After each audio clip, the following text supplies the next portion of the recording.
She utterly hated William Frawley. Now we know the reason why Vivien Vance was born as Vivien Roberta Jones on July 26, 1909, in Cherryvale, Kansas. Raised in a conservative household, she broke away from traditional expectations early in life, driven by an undeniable passion for the stage. After studying drama in Kansas City and New York, she changed her name to Vivien Vance and began performing in theater productions across the country. Her big break came when she landed the role of Ethel Mertz on the groundbreaking sitcom I Love Lucy. The role would forever change her life and American television, though she was initially reluctant to play a frumpy housewife older than Lucille Ball. Her comedic timing, chemistry with the cast, and natural talent made her a household name. But behind the laughter, Vivien's personal life was filled with struggles, including battles with depression, multiple divorces, and the constant pressure of being compared to her more glamorous co-star. Yet, despite it all, she remained a trailblazer for women in comedy. The first years on the artistic path, Vivien Vance's career began humbly on the stage, far from the bright lights of Hollywood. After studying drama at the University of Colorado and honing her craft in local productions, she moved to Albuquerque, New Mexico, where she joined a community theater group. It was there that she began using the stage name Vivien Vance, a combination of sophistication and reinvention. Determined to make it on Broadway, she headed to New York City in the 1930s. Vance worked tirelessly, taking small roles in plays and musicals while supporting herself with various day jobs. Her breakthrough came when she was cast in the 1932 production of the Music Box Revue, which eventually led to more steady work on stage. Throughout the 1930s and early 1940s, Vivien became a respected stage actress, appearing in numerous Broadway productions such as Hooray for What and Out from Under. Her dynamic presence and comedic timing caught the attention of producers. But she still struggled to transition into film. Little did she know, her big moment wouldn't come on the silver screen, but through television, in a role that would make her one of America's most beloved comedic actresses. From Broadway to Hollywood, Vivien Vance's turning point. Vivien Vance's leap from Broadway to Hollywood came not from ambition, but from a twist of fate. In the early 1950s, after years of performing on stage, she was spotted by television legend Desi Arnaz. He was searching for a strong comedic actress to play opposite Lucille Ball in a new show titled I Love Lucy. At first, Vance didn't seem like the obvious choice. She was younger than expected for the role and had little television experience. But during her audition, Vivien's impeccable timing and chemistry with Lucille Ball were undeniable. Arnaz was convinced. With that casting decision, Vivien Vance stepped off the Broadway stage and into television history. The transition wasn't easy. Vivien had to adjust to the fast-paced world of sitcom production and overcome personal insecurities about her appearance and public image. But she quickly found her footing. Her role as Ethel Mertz not only made her a household name, but also marked the beginning of one of TV's most iconic female comedic duos. The breakthrough role that made Vivien Vance a household name. Vivien Vance's breakout role came in 1951 when she was cast as Ethel Mertz in the groundbreaking television sitcom I Love Lucy. The character was originally intended to be a plain, middle-aged landlady, but Vivien brought a spark, wit, and depth that transformed Ethel into something far more iconic. As Lucy Ricardo's best friend and partner in crime, Ethel became a central figure in every wild scheme, comedic disaster, and emotional moment on the show. Vivien's chemistry with Lucille Ball was electric. Together, they redefined female friendships on television. Ethel wasn't just a supporting character. She was Lucy's equal in timing, presence, and comedic brilliance. The two actresses played off each other with such natural rhythm that audiences came to see them as inseparable. This role not only made Vivien Vance a household name, but it also earned her an Emmy Award in 1954, making her the first actress to win for a supporting role in a comedy series. Her portrayal of Ethel opened doors for other comedic actresses who didn't fit Hollywood's traditional beauty mold, proving that talent and timing could steal the spotlight. Though the industry sometimes typecast her after I Love Lucy, Vivien's performance set a standard for female sidekicks and supporting actresses for generations to come, television icons, and timeless legacy. Vivien Vance's success on television was not just about playing Ethel Mertz, it was about breaking barriers. At a time when women in comedy were often relegated to background roles, Vance helped redefine what it meant to be a female comic actor. Her role on I Love Lucy resonated with millions, not just because of her comedic timing, but because she brought authenticity and vulnerability to her character. Even after I Love Lucy ended, Vance continued to shine. She reprised her role as Ethel in the Lucy Desi Comedy Hour and made several appearances in other popular shows. Her performances remained sharp, heartfelt, and always delivered with integrity. Though typecast to some degree, she embraced the legacy of Ethel with grace, understanding how much the character meant to fans. Vivien Vance became a trailblazer for women in television. She was the first actress to win an Emmy Award for Best Supporting Actress in a comedy series, paving the way for countless others. Off-screen, she was known for her generosity and candor, often advocating for better mental health support and equal treatment for actresses in the industry. Her legacy is etched not only in reruns that still air today, but in the countless actresses who followed her path. She proved that comedic roles could be layered, emotional, and deeply human. Vivien Vance didn't just support the star, she became one in her own right. Vivien Vance's stormy marriage journey. Behind Vivien Vance's vibrant smile and comedic brilliance was a personal life marked by emotional turbulence. Her journey through marriage was anything but smooth. She married 4 times, and each union brought its own set of challenges.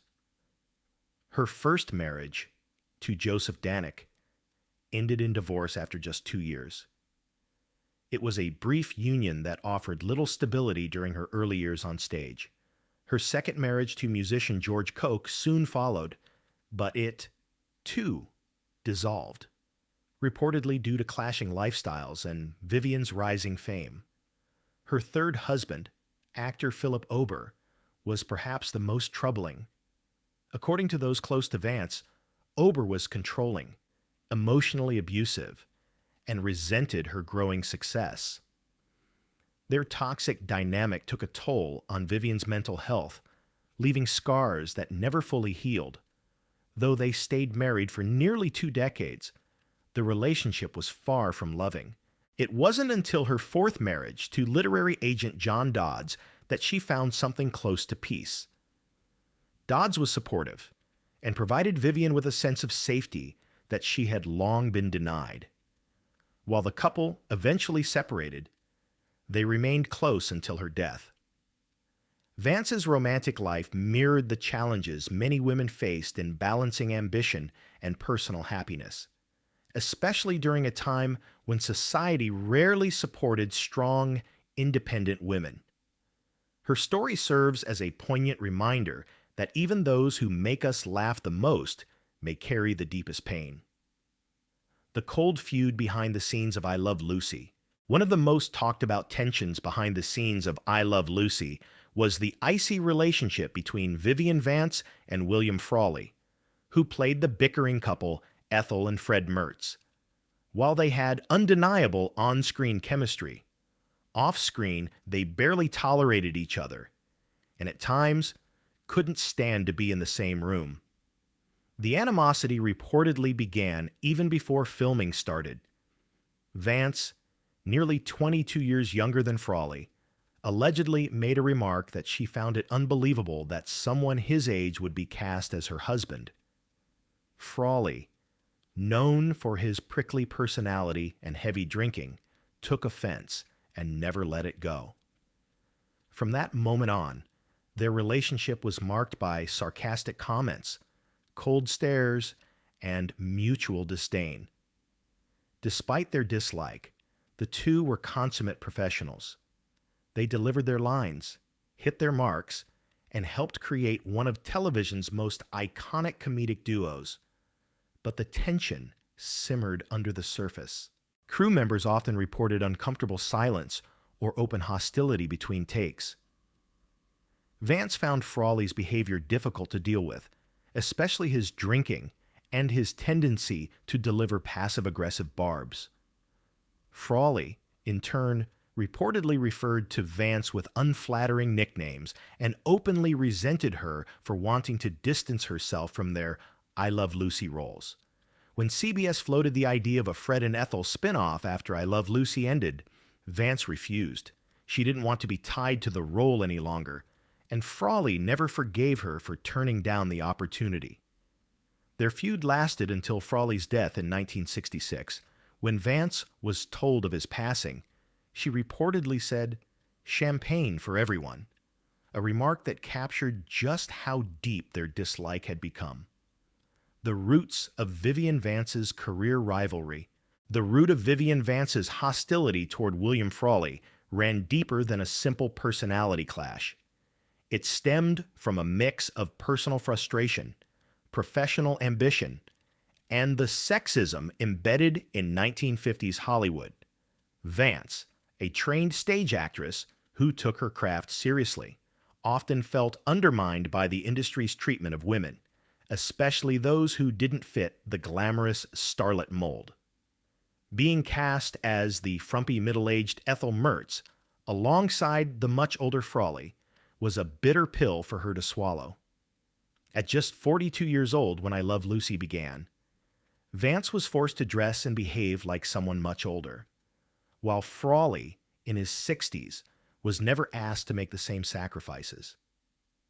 She resented having to play the second banana to Lucille Ball's glamorous Lucy, and more so to be romantically paired with someone she privately considered ill-mannered, unkempt, and out of touch.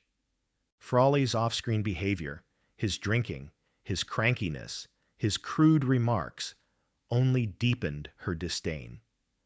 Moreover, Vance was ambitious. She wanted to break out of the sidekick role and be recognized as a legitimate comedic actress in her own right. But every time she tried to push the boundaries or suggest improvements to the script, Frawley reportedly shut her down or mocked her efforts. His old-school attitude toward women in comedy, believing they should just stand there and be funny, clashed with Vance's desire for more depth and dimension in her character. The generational gap didn't help either. Vance was part of a new wave of actresses who wanted more creative freedom and respect, while Frawley represented the old guard who played by rigid rules and drank away the stress. This cultural and professional disconnect became a breeding ground for contempt. Ultimately, Vivien Vance's animosity wasn't just about disliking a co-star. It was about pushing against the limitations that Hollywood tried to impose on her, and William Frawley, in many ways, symbolized those limitations. William Frawley and Vivien Vance could not look each other in the eye. The feud between Vivien Vance and William Frawley didn't just simmer. It boiled over into a deep, mutual loathing that became legendary in Hollywood circles. Their contempt for each other went far beyond typical co-star friction. It was extreme, personal, and at times venomous. On set, they were professionals, delivering comedic gold as Ethel and Fred Mertz. But the second the cameras stopped rolling, their icy distance returned. They didn't speak unless it was written in the script. Vivien privately referred to Frawley as a drunken old goat, mocking both his age and his constant drinking. Frawley, on the other hand, took every opportunity to ridicule Vance's appearance and ambitions. He called her Miss Priss and joked that she should be grateful to be working at all. In crew circles, it was well known, never schedule their dressing rooms too close together, and never expect them to rehearse longer than necessary. One producer even remarked, "They hate each other more than their characters ever could." The depth of their hate was so extreme that even when CBS proposed a Fred and Ethel spin-off show, Vance flatly refused, famously saying she'd rather be caught dead than spend another minute with that man. Frawley, feeling insulted, never forgave her, and when he died in 1966, it was reported that Vance celebrated. Some say she made a toast. Others say she simply smiled and moved on. Their hatred endured for years, becoming part of Hollywood folklore. But beneath it all was something sadder, a missed opportunity for reconciliation, and perhaps understanding. While they were both brilliant performers, their egos and bitterness denied them any chance of friendship. Their feud wasn't just famous, it was toxic, and it left a permanent stain on the otherwise beloved legacy of I Love Lucy. Vivien Vance, in the last moments of her life. Vivien Vance's final years were marked by a quiet retreat from the spotlight, but her legacy continued to glow. After battling breast cancer in the late 1970s, she managed to recover temporarily, even returning for occasional TV appearances that reminded audiences of her wit and charm. However, in 1979, tragedy struck again when she was diagnosed with bone cancer, a more aggressive and painful condition. This time, there would be no recovery. As the illness progressed, Vivien chose to spend her remaining days in the peace of her Belvedere, California home, surrounded by close friends and her fourth husband, John Dodds. Despite the pain, she remained gracious and reflective, often revisiting her most treasured memories from her time on I Love Lucy and Broadway. Her old friend Lucille Ball visited her during her final days, reportedly bringing laughter and love to a room that needed both. On August 17, 1979, Vivien Vance passed away at the age of 70. Her death sent waves of sorrow across Hollywood and among fans who had grown up watching her. Lucille Ball, devastated by the loss, called her one of the best friends I ever had. That simple statement said it all. Beyond the fame, the roles, and the headlines, Vivien Vance had been a woman of immense heart, humor, and resilience. The shocking truth behind Vivien Vance's death: Vivien Vance passed away on August 17, 1979, from complications of metastatic bone cancer. After surviving breast cancer in the early 70s, she hoped for recovery, but the disease returned, spreading aggressively to her bones. Diagnosed in early 1979, her health declined rapidly despite treatment.